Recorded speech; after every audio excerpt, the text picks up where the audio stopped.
పత్రికా ప్రతినిధులకి నా పత్రికా ప్రతినిధులందరికీ నా హృదయపూర్వక నమస్కారాలు.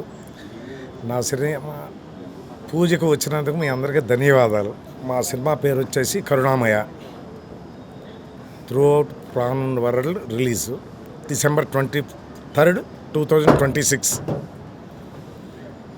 హీరో వచ్చి చైతన్య గారు, హీరోయిన్ వచ్చి శ్వేతశ్రీ, మిగిలిన తారాగణం ఉన్నారు. ఒక క్రిస్టియన్ రిలీజియస్ మీదగా ఈ సినిమా తీస్తున్నాం. క్రిస్మస్కి రిలీజింగ్ ఉంటుంది. ఓకే, నమస్తే సార్. ఇక్కడికి వచ్చేసిన పాత్రికేయ మిత్రులకి, ప్రింట్ మీడియాకి, ఎలక్ట్రానిక్ మీడియాకి అందరికీ నా వెల్కమ్, శుభాకాంక్షలు. Thank you so much. ముందుగా ఇక్కడికి వచ్చి మమ్మల్ని ఆశీర్వదించి మా టీంని, ఈ కరుణామయ టీంని ఆశీర్వదించిన శ్రీ శ్రీ శ్రీ వివి వినాయక్ గారికి నా హృదయపూర్వక ధన్యవాదాలు తెలియజేస్తూ ఉన్నాను. అట్లాగే శ్రీ బిఎన్ ఆదిత్య గారికి నా హృదయపూర్వక నమస్కారాలు తెలియజేస్తున్నాను. ముఖ్యంగా మా ఈ సినిమా కరుణామయ ఎంతో హృదయంతో కుటుంబ కథా చిత్రంగా దీన్ని మేము ఆన్ స్క్రీన్ మీదకి తీసుకొస్తూ ఉన్నాము.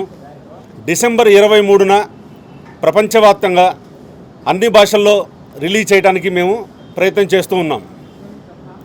మా ప్రొడ్యూసర్ గారు నన్ను నమ్మి నాకు ఈ కథను అప్పచెప్పి నా చేత ఈ సినిమా చేస్తున్నందుకు వారికి ఎల్లవేళలా నేను కృతజ్ఞుడిగా ఉంటాను.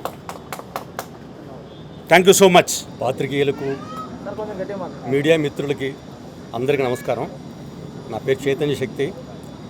కరుణామయ ఈ కథను మా డైరెక్టర్ గారు చాలా అద్భుతంగా రాశారు.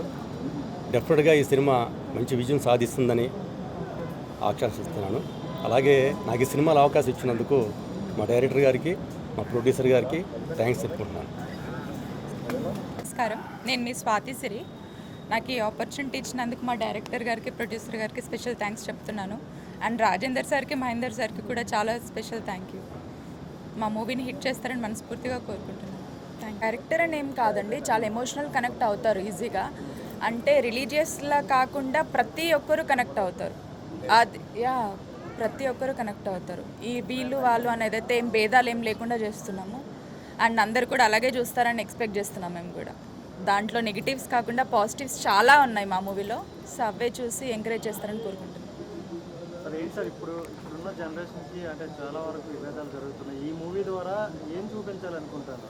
ఇప్పుడు యాక్చువల్గా విభేదాల కోసం అనేది కాకుండా అండి, ఈ మూవీలో ఒక తండ్రి తన ఫ్యామిలీ కోసం ఎంత దూరం వెళ్తాడనేది చెప్పడమే ఈ సినిమా యొక్క ఉద్దేశం.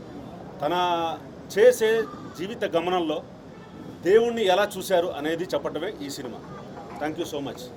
టైటిల్ చూస్తే కరుణామయ అన్నారు, దాని మీనింగ్ ఏమైనా ఉందా స్పెసిఫిక్గా? ఇప్పుడు కరుణామయ అనేది మీరు ఆన్ స్క్రీన్ 23వ తారీఖు చూస్తారు సార్.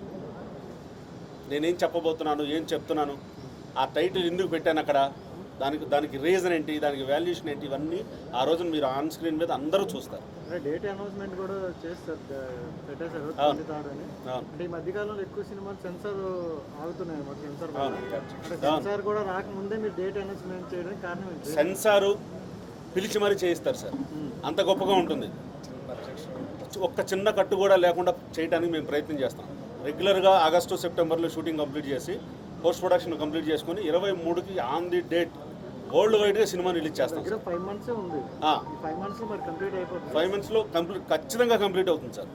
రాత్రి పగలు 24 గంటలు 24 hours/7 ఈ సినిమాని మేము కంప్లీట్ చేస్తాం. సో డేట్ చేంజ్ చేసుకునే అవకాశం అయితే రాదు సార్. మోస్ట్లీ డేట్ అనేది చేంజ్ అవ్వదు, అదే డేట్లో మేము రిలీజ్ చేస్తాం. 25th క్రిస్మస్ కాబట్టి దాని సందర్భంగా రిలీజ్ చేద్దామన్నా? అట్లనే కాదు సార్, సినిమా అప్పటికే మోస్ట్లీ కంప్లీట్ అవుతుంది. ఆ డేట్కి మేము అనుకున్నాము, ఆ డేట్కి మేము రిలీజ్ చేస్తాం. మోస్ట్లీ ఇందులో హీరో గారి పాత్ర ఎలా ఉండబోతుంది? అంటే ఒక పాస్టర్ గారి పాత్రలో ఉంటుందా, లేకపోతే భక్తుడి పాత్రలో ఉంటుందా, ఏంటి ఎలా? ఈ పాత్రలు ఇవన్నీ ఏంటంటే మీకు ఇప్పుడు చెప్పడం నేను కరెక్ట్ కాదు. మీరు చూస్తే ఆ ఎమోషన్ని మీరు ఎలా జర్నీ చేస్తారో హీరోతో పాటు మీరు కూడా జర్నీ చేస్తారు. అంత గొప్పగా ఉంటుంది స్క్రిప్ట్ ఇది. యాక్చువల్గా క్లాసిక్ సినిమా ఒకటి వచ్చింది కరుణామయుడు. అవును, అందులో యాక్చువల్గా మంచి పాత్ర కూడా ఉంటుంది. యేసు ప్రభు పాత్ర ఆ వేషధారంలో కూడా నిజంగా ప్రభువుని చూసినట్టు అనిపిస్తుంది. అలా ఇందులో ప్రభువు నిజంగా ఎవరైనా చూపిస్తారా ఏంటి? అదేనండి, తెలుస్తుంది మీకు. ఇప్పుడు అన్నీ ఒక్కసారి నేను బయటికి చెప్పడం కరెక్ట్ కాదు. సో మీరు ఆన్ ది స్క్రీన్ మీరు ఖచ్చితంగా చూస్తారు.